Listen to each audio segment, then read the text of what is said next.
Players want more challenge. The whole point of an extraction shooter is that you're challenged to even survive in this world. We heard loud and clear from the alpha, the world didn't feel dangerous. The world didn't feel lived in. Tau Ceti 4 to us is this place that really doesn't want you there. And that sort of survival narrative really fits really well with the kind of world that we're creating. The world needs to feel like there is something sinister underneath the surface, even when the colors are really bright. You should not be here. We want to marry the classic Bungie game feel, where you are blasting stuff in the face and it feels amazing, with the sort of high tension of the survival genre. If you want good loot, you have to go to places where you're taking risks, either risks from other players or risks from AI. So we have all these tools now, Rook with ProxChat and the way the game works and sort of how tense it is. I think all those things work together really well.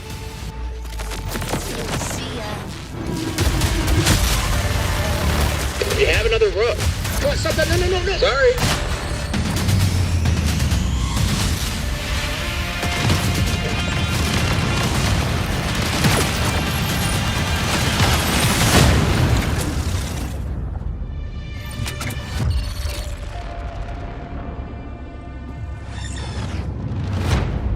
The Marathon ship is essentially a ship that we sent out from Earth, an Earth that was overpopulated, to explore and colonize a star far away that we call Tau Ceti. In a lot of ways, it's like the tale of humanity trying to go out into the dark void of space, find a place to colonize, and failing terribly at it. Everyone's gone, something catastrophic happened, and it's not just their absence that's important, it's the things that they left behind. The modern race to Tau Ceti all started when a mysterious signal came through the galaxy. The turmoil that sort of ensues gives rise to all these corporations that were invested in this Marathon project, now going, what happened? How do we recoup our investment? And then layered on top of that is the greed and corruption of all of the different factions and corporations and revolutionary groups. In our version of the world, we send people out not just to discover what happened, but also to collect from the things that remain there, and those people are runners. As a runner, you're a biocybernetic mercenary who's traded their human body for a biosynthetic one. You're not an unkillable god slayer. You are a mercenary, a disposable mercenary. You will live, you will die. They are not people. You are the person. You go into that shell and adopt the personality matrix that is specifically designed to help you do the thing that you need to do. And you've been hired by these factions to come to Tau Ceti to scavenge it for anything that might be of value. As a runner, you've left your body behind. You've traveled light years so that you can have access to the ultimate payday. With extraction shooters, it is all about survival. There are other people who want the same things that you want, and it's up to you to best them. But there's quiet periods where you're listening for the anticipation of something. Could there be another crew in the distance? Did I just hear a gunshot? Did I hear AI just alert?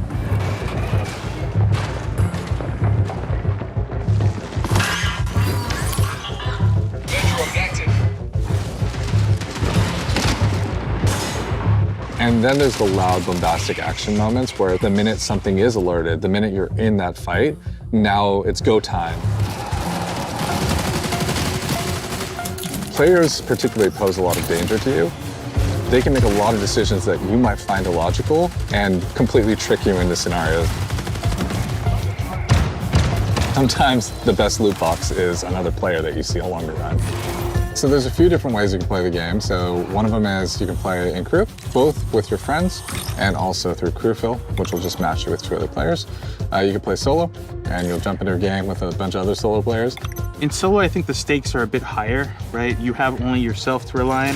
You still have ProxChat, so you can call out to other solos, but you are playing a tense alliance game where it's really up to them whether or not they decide to honor or respect that alliance you might have created. It's all about figuring out what's your investment, what's your stake, when to get in, when to get out, and when to kill the other guy. Being good at Marathon is like playing poker with guns.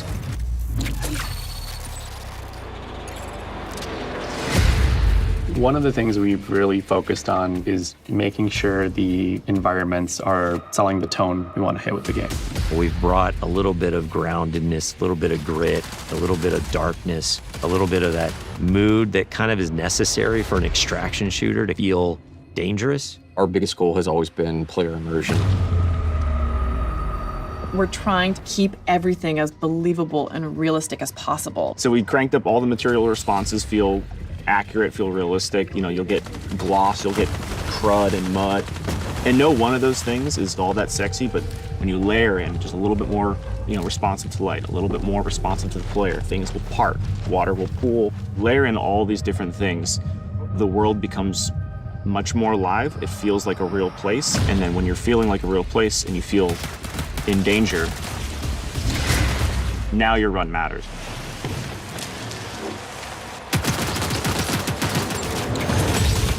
I look back at some of the alpha shots, and it's kind of hard to tell when it's sunny or when it's rainy. Weather feels like weather now. But like when it's sunny, you get this really nice like bleaching effect. It feels bright. It feels like warm when it's sunny now. I feel like we're just celebrating that color so much more.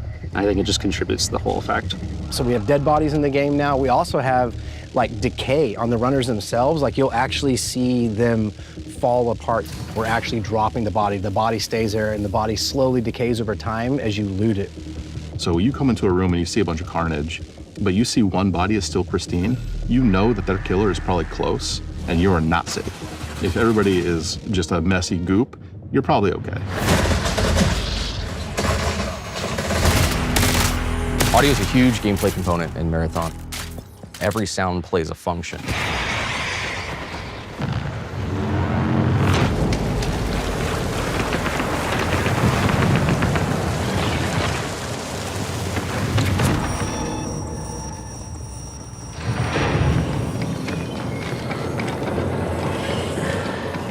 Footsteps tell players everything. It's telling you what is the type of threat that's around you. Where are they at? Are they above you? Are they far away? Are they close by? So if I'm in bioresearch and I hear a particular material type, I know, hey, they're on the second floor and they're in this room. Our hero is the world. So we're constantly trying to figure out where can music help reinforce what is the vibe and intent of this place. There was the discussion about the interaction between score and sound design. And I wanted to create a score that wasn't just like full of instruments you've heard before. The job was, how can I make what I'm seeing, this race to survival, even more nervous and even more terrifying or even more thrilling?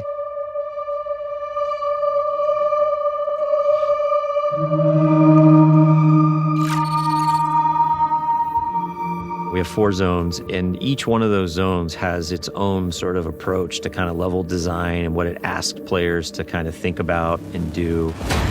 You're going to start with perimeter. You're kind of on the outskirts of the colony. It's a little more spread out. You got a little bit more areas to be safe and to sneak around, but it's also a little more straightforward. It really brings this sense of scale. It sits like in our fantasy as expansion site for the colony on the very edges of where they had settled on Tau Ceti. UESC are also there trying to understand what has happened and secure the area. Death is a part of Marathon. It happens a lot, even on perimeter, which we talk about as a more friendly zone to new runners. You are still gonna die a lot. Attention, unauthorized runner. You are trespassing in a military security zone.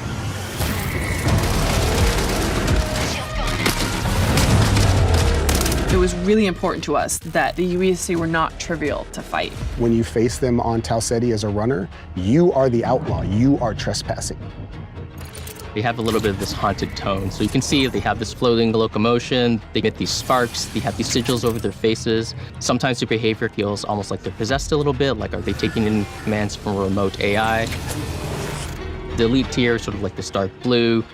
The mini boss tier is more like a lilac. The boss tier is just gonna be dipped in red.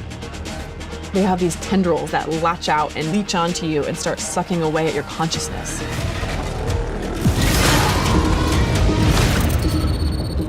you're getting into marsh, you're starting to understand something bad happened here, and you're seeing signs of that in a way that wasn't apparent on perimeter. On Dire Marsh, we've got the anomaly, and it's this strange alien entity that has erupted up out of the ground. You're really feeling signs that this is more of an epicenter of where things went wrong on this colony. It's got a different style of gameplay. It's more like a central complex that is rich with overlapping areas and regions that you can find yourself kind of bleeding from one encounter to another. It's a great map to go in when you just want some action, and you're gonna need somewhere to farm. Each map has different weather systems, it has different dynamic events that can happen, and your approach to them is never going to be consistent. One of the needs that the design team thought that we should have is more challenging PvE activities. Each of our zones has these bigger events that don't happen every session, but when they do happen, you'll know they're happening. Building these types of events into the world shake up your run and make you decide, like, what do you want to risk? Then you get to Outpost. And Outpost is a more functional, thriving UESC facility. There's scan drones flying overhead, the UESC's everywhere, there's tripwires, there's a weather hazards. It's a lot of stuff you're up against from the get-go. Outpost is a smaller map, but it's also a lot more vertical. It's built around a specific building that we call the pinwheel. This is just this meat grinder of a structure that's like a corkscrewed building that has nooks and crannies and hallways, and it just becomes a real cluster when you're in there fighting.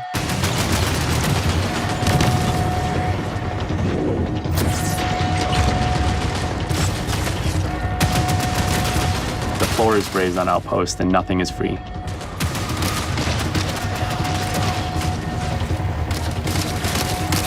The pinwheel hosts some of the best loot opportunities. But it's noisy, players are going to know you're doing it, so there's extra risks.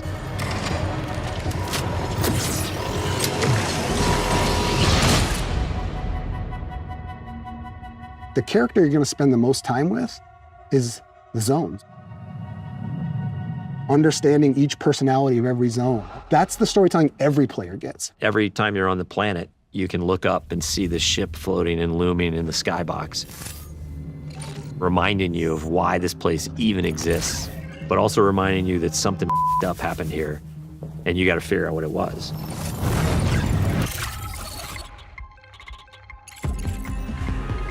Marathon has a lot of loot in it. It's a huge pie. There's a ton of different implants at every rarity. There's a ton of different runner cores for each runner. There's over 400 weapon mods. Like, it's just an outlandish number of items to collect. There's going to be a really interesting period of discoverability where players sort of figure out, what are the pieces that I have available to me? How do I get them? And how do I put them together into something that's awesome?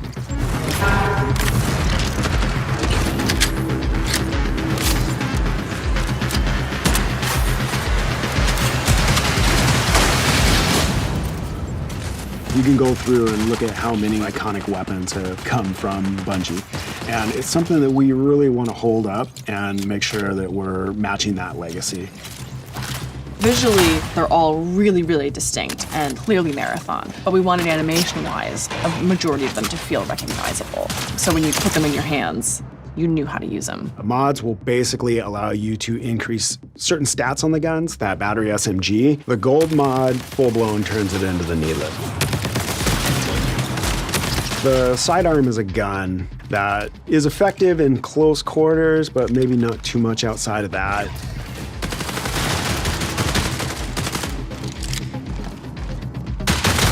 But the gold mod on this gun puts a suppressor on it, and then when I kill something with this gun, I turn invisible. And then that lends it to other build crafting if I want to sort of stack into how invisible can I be.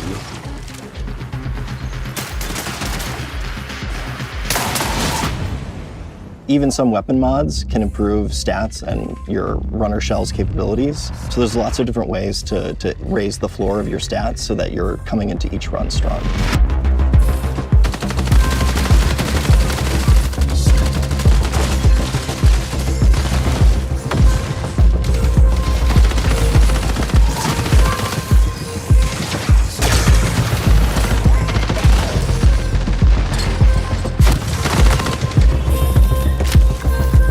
Runner shells are a bioprinted body that you inhabit when you go down to Tau Ceti to scavenge the ruins of the Lost Colony.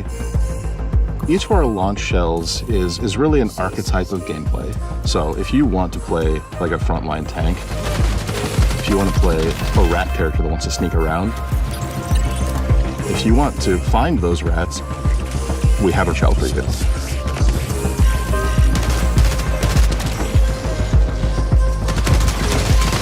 The idea there is like, have a broad spectrum that everyone can kind of find a little bit of a home to, and then we're gonna build on top of that. Cores and implants mold the kit into a playstyle that you want. So examples of those are like, on Thief, I get a second grapple. On Destroyer, I pull out my Riot Barricade, and as it takes damage, it's actually converting that damage into shield back to me. And these can be used in combination with each other to shift the gameplay style of your runner kit. At any point you feel like you don't want to risk anything, or maybe you're down on your luck and you want the opportunity to get back, Rook's your guy. Rook is a prototype runner shell. It's a mode where we make it easy for you to just kind of drop into a match that's in progress and run about and try to scavenge as much as possible. You are going in solo to a run that's already in progress. You don't have a team, you have a very limited loadout, but you're not risking anything. This lets you kind of get in, grab a little bit of loot, and then bail. So when you get like a really powerful gun or implant or core, it is unlocking some new space or new challenge that you've never done before, and the loot is helping you reach greater heights.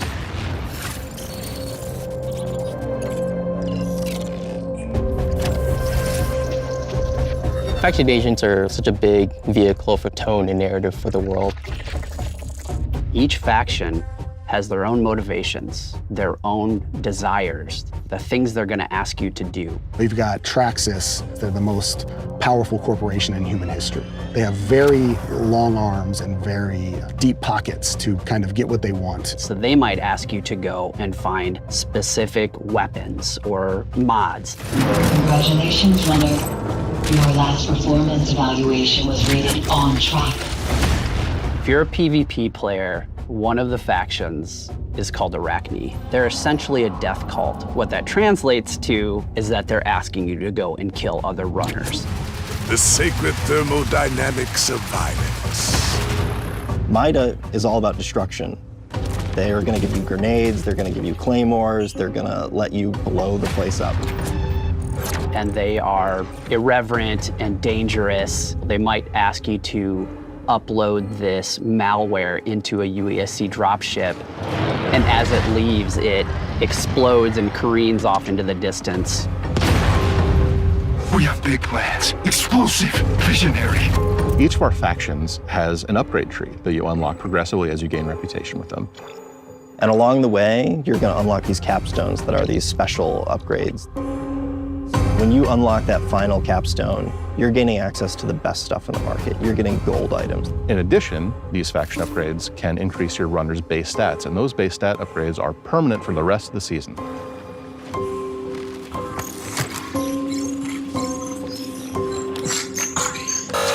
Access denied. Darius, you know me. Did you miss your last round of maintenance? Don't search. Don't tick.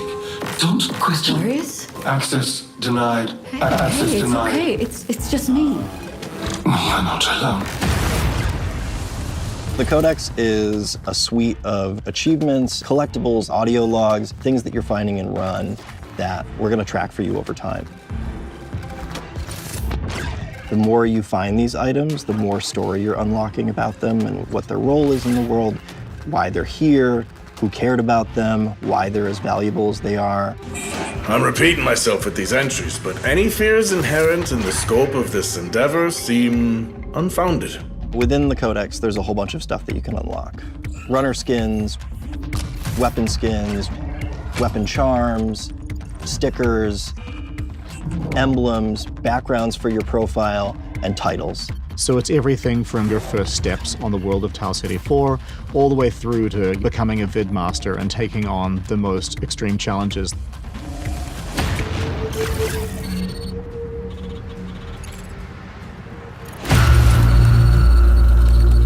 The marathon ship is the hardest place to survive in this game. And if you're not ready to take your best stuff, well, you're not going to survive.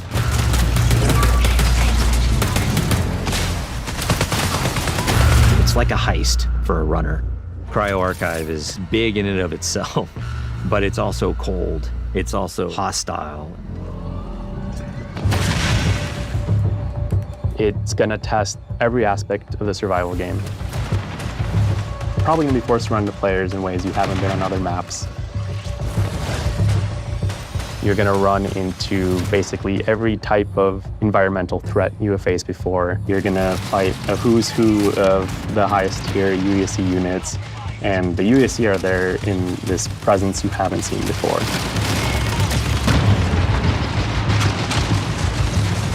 It's really cool because each of the vaults is more successively challenging than the next. And that 7th vault is where you both are going to get the coolest thing, but also where you're going to learn the most about what happened to this place. At some point in your journey in Cryo Archive, you might start wondering if the UESC are there to keep you out or if they're actually there to keep something else in.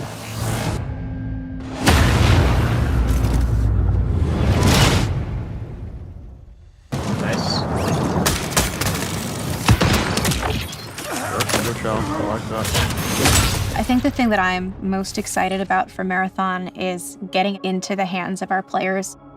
The biggest thing I want people to take away from Marathon is that it still feels amazing. It still feels like it has that spark. It takes all the aspects that I think Bungie is really good at. First-person feel and gunplay, the super deep, crazy sci-fi lore, and it mixes up all those things together in a really amazing PvP package. Really comes down to every single discipline that's working on the game. The animation has to be good, the sound has to be good, everything has to be working in harmony. That's when the controller fades away, the screen fades away, you're just immersed in the world. That is what we're trying to live up to with Marathon. It is a mad dash. I'm not going to front about that. It's a mad dash to the finish, but that's when you got to put in the elbow grease and the extra sweat and blood it takes to get this done. Dude, what is this? What is it? 5 people in the extract.